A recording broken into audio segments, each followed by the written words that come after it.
नमस्कार, RB news में स्वागत है आपका और मैं हूं आपके साथ शमा प्रवीण। नए अंदाज में आपके शहर, गांव और कस्बे की खबर पहुंचाएंगे हम। आप तक पहुंचकर आपकी आवाज़ उठाएंगे हम। आपके सरोकार से जुड़ी खबरें भी दिखाएंगे हम। सरकार तक आपकी बात पहुंचाएंगे हम। तो बिहार से जुड़ी छोटी से छोटी खबर जानने के लिए सब्सक्राइब करें आरबी न्यूज़ चैनल। देख रहा इंडिया, बोल रहा मीडिया में आपका स्वागत है। नमस्कार, आप देख रहे हैं आरबी न्यूज़ चैनल और मैं हूं आपके साथ में आरके सिंह। इस वक्त मैं सिवान जिला में उपस्थित हूं और जैसा कि आप देख रहे हैं हमारे पीछे में एक मंच है। जी हां, इस मंच के माध्यम से अखिल भारतीय किसान महासम्मेलन का 9वां कार्यक्रम को रखा गया है और हमारे साथ एक समाजसेवी व इस पार्टी के कार्यकर्ता जुड़ चुके हैं। तो इनसे मैं जानने का प्रयास करूंगा कि इस सभा को लेकर के ये क्या कुछ कहना चाह रहे हैं। तो सबसे पहले सर, हमारे चैनल में आपका स्वागत है। परिचय। मैं डॉक्टर नागेंद्र सिंह जी, रोहतास जिला किसान अखिल भारतीय किसान महासभा का सदस्य। सर आज सिवान में जो महासम्मेलन कार्यक्रम किया जा रहा है, इसको लेकर के आप क्या कुछ कहना चाह रहे हैं? किस प्रकार किसानों के हित को लेकर के यहाँ पर बात किया जा रहा है? हमने यहाँ आज जो 9वां सम्मेलन हो रहा है, इस सम्मेलन के माध्यम से हम सरकार से यह मांग रखते हैं कि किसान की नीति खेती करने वाले लोग ही तय करें, न कि सरकार में बैठे लोग। यह मेरा मुख्य मांग होगा। और क्या मांगे हैं? और मांग है, जैसे किसानों की फसल का उचित दाम नहीं मिलता है। एमएसपी की जो घोषणा की गई थी पिछले साल आंदोलन में दिल्ली बॉर्डर पर जो भारत के किसान पहुंचे थे, उसको अक्षरशः यह मोदी सरकार अभी तक लागू नहीं की, इसलिए इसको लागू करें। और भी कुछ ऐसा मांग है जिसको लेकर के आप लोग बार बार इस प्रकार का महासम्मेलन कर रहे हैं? हाँ, हमारा सबसे प्रमुख मांग है कि फसल का उचित दाम मिले और इसके बाद सिंचाई जो है, सिंचाई का प्रबंध भगवान के भरोसे न रखा जाए। इसको अपने स्तर से सरकार समुचित व्यवस्था करे, क्योंकि पूर्व की सारी सिंचाई परियोजनाएं प्रायः मरने के कगार पर है। उसको आधुनिकीकरण करके किसानों को पानी के सवाल पर पूर्ण रूपेण से खुशहाल बनाया जाए। हालांकि किसान शुरू से ही गरीब है और अभी गरीब ही है, फिर भी ये देश के लोग, कारपोरेट घराने के लोग अनाज खाते हैं, न कि रुपया खाते हैं। इसलिए किसान मानसिक रूप से गरीब नहीं है, सरकार के नियमों के प्रायोजित ढंग से गरीब बनाया गया है। चलिए सर, जानकारी देने के लिए बहुत बहुत धन्यवाद। और भी एक लोग हमारे साथ में जुड़ चुके हैं, इनसे भी मैं जानने का प्रयास करूंगा। तो सबसे पहले सर, हमारे चैनल में आपका स्वागत है। परिचय। धन्यवाद। मेरा नाम सुनील प्रसाद प्रजापति है। मैं रोहतास काराकाट थाना अंचल अंतर्गत बिलोंग करता हूं और मैं किसान सभा का मेंबर हूं। एक नेता बतौर लोगों ने चुन करके मुझे यहां सम्मेलन में बुलाने का काम किया।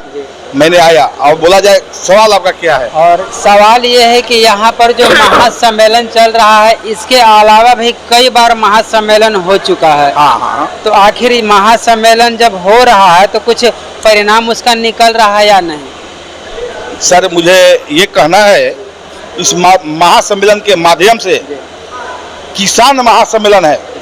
किसानों का कोई माई बाप नहीं है। हमारे बिहार राज्य से लेकर के केंद्र तक अभी किसानों का माई बाप किसी ने नहीं दिखाई दिया। केवल घोषणा पर घोषणा लोगों ने करता है।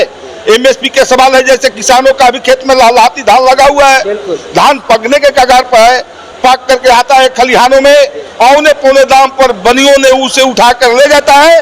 किसान कहता है पिछला साल 1900 था, अभी 2000 कुछ रुपये हो गया, 2100 रुपया हो गया क्विंटल प्रति क्विंटल। लेकिन एक किसान बता दे कि पैक्स, आपका सरकारी पैक्स जो खोले हैं, वो किसी से रिटेल दाम पर कभी धान खरीदारी किया नहीं किया। वो अपने औने पौने दाम से अपने से खरीद करके सरकार को भरता है। किसानों का कोई माई बाप नहीं दिखाई देता है। इसलिए मुझे मांग है अपने किसान सभा की ओर से कि किसानों का उचित दाम मिले। किसानों का जो रेट है बिहार सरकार तय किया है, केंद्र तय किया है, उस रेट पर बिक्री हो। और किसानों की खाद की समस्या में, उर्वरक की जो समस्या होती है, किसान अपने घर में खाद नहीं बना सकता। ये किसान को सुविधा देने के लिए गवर्नमेंट का काम है, गवर्नमेंट ने सुविधा नहीं दे रखा है। पानी का उतना ही किल्लत है, सिंचाई चरम व्यवस्था पर मरने की कगार पर है, बिजली की वही स्थिति है। हमारे बिहार राज्य में, पूरे देश में किसानों के सर पे बोझा है कि सभी लोगों को भोजन चलाता है। हम अन्नदाता हैं, हम किसान हैं, सभी को भोजन का व्यवस्था हमने खेती से उगा कर करते हैं, लेकिन हमारी व्यवस्था बच्चों की पढ़ाई लिखाई, स्वास्थ्य, इसी में अपना खर्चा चलाना, परिवार चलाना किसानों के बीच से नहीं हो पा रहा है, क्योंकि उनके पास आमद नहीं हो रहा है।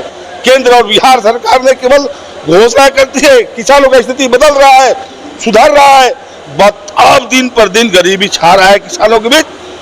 बिहार सरकार कोई जो देने के लिए वादा करती है नहीं देती है। नरेंद्र मोदी केंद्र में बैठे हुए पूरे भारत में, अभी देखा होंगे हरियाणा में, दिल्ली में, सभी लोगों का वहां पर ने धरना दिया, किसानों का हत्या हुई, किसानों ने अपना जान भी दे दिया, लेकिन किसानों का मांग को पूरा नहीं किया।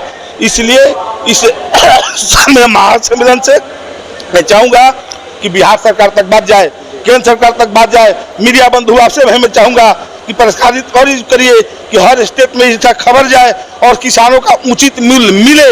अच्छा, क्या उम्मीद जताया जा रहा है कि जो सम्मेलन किया जा रहा है, इस सम्मेलन की वजह से क्या किसानों की स्थिति और परिस्थिति में सुधार हो सकती है? सुधार होने के लिए ही हम लोग सम्मेलन कर रहे हैं। सरकार की नीयत कितनी साफ होगी, अगर नहीं करेगा तो हम लोग चढ़ बढ़ करके हर चौक चौराहे जाम करेंगे। ये बिहार से उठेगा लहर तो दिल्ली तक जाकर बंद होगा। हम लोग अपने अधिकार के लिए लड़ते रहेंगे जब तक कि किसानों का मांग पूरा नहीं हो जाता है। हालांकि विपक्ष तो ये कह रही है कि ये लोग वोट बैंक बना रहे हैं। अगर सत्ता में बैठे हुए नेता मंदारियों का यही अगर दिखाई देता है कि वास्तविक में देश का किसान अपने हक अधिकार के लिए मांग करता है, तो बाहरी सरकार को, केंद्र की सरकार को लगता है कि वोट की राजनीति करती है। ऐसा नहीं है। किसान अपना रोजमर्रा का जिंदगी जी रहा है, खेती करता है, खेती के बदौलत सभी लोगों को शिक्षा दीक्षा में देता है, अपने बच्चों को नहीं दे पाता है। वो सरकार झूठ बोल रही है, वोट की राजनीति करती है। बीजेपी अपनी वोट की राजनीति करे, राम मंदिर बना करके, हिंदू मुस्लिम कर करके, लेकिन किसानों पर उनका दर्द नहीं है। घड़ियाली आंसू बहाता है कि किसान मेरे माई बाप है, किसानों को देखने वाला नहीं है मोदी सरकार। चलिए सर, जानकारी देने के लिए बहुत बहुत धन्यवाद। अगर आप हमारे चैनल से नए हैं तो इसे सब्सक्राइब करना ना भूलें। मिलूंगा एक अगली वीडियो के साथ, तब तक के लिए जय हिंद।